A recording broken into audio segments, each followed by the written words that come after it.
اوپر ساس سسر کی خدمت واجب نہیں ہے. یہ مسئلہ اس طرح نہیں ہے. واجب نہیں ہونے کا مطلب یہ ہے کہ نکاح کا جو ایگریمنٹ ہے, معاہدہ ہے, وہ ایگریمنٹ میں یہ چیز نہیں ہوتی کہ ساس سسر کی خدمت بھی کرے گی. یعنی عورت پر لازم ہے کہ وہ شوہر کی خواہش کو پورا کرے, اس کے گھر سے باہر نہ نکلے, اس کو اولاد دے. یہ نکاح کا ایگریمنٹ ہے. باقی اخلاقیات بھی تو کوئی چیز ہوتی ہے نا. آپ بس میں سفر کر رہے ہوں, کوئی بوڑھا آدمی بیچارہ ہانپتا کانپتا ہوا کھڑا ہوا ہو, اور آپ کو پتا ہے کہ 1-8 گھنٹے کا راستہ ہے, آپ اس کے لیے سیٹ چھوڑو گے کہ نہیں چھوڑو گے؟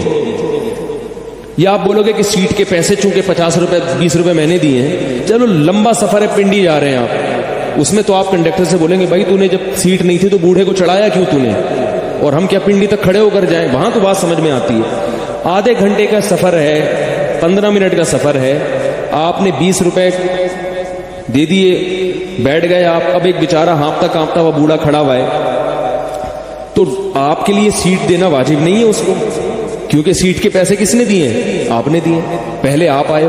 لیکن اخلاقیات کیا اس کو گوارا کر, کوئی وہاں کوئی باشعور بندہ بیٹھا ہوگا, اس عمل کے بعد آپ سے محبت کرے گا وہ ہے بھائی؟ یہ تقریر سن کے وہ خوش مطمئن ہو جائے گا کہ بھئی پیسے میں نے دیے, میرا حق ہے. ٹھیک ہے, پیسے آپ نے دیے, آپ کا حق ہے, لیکن ایسے موقع پہ ذرہ برابر بھی انسانیت ہو تو انسان اس بوڑھے کے لیے جگہ چھوڑ دیتا ہے.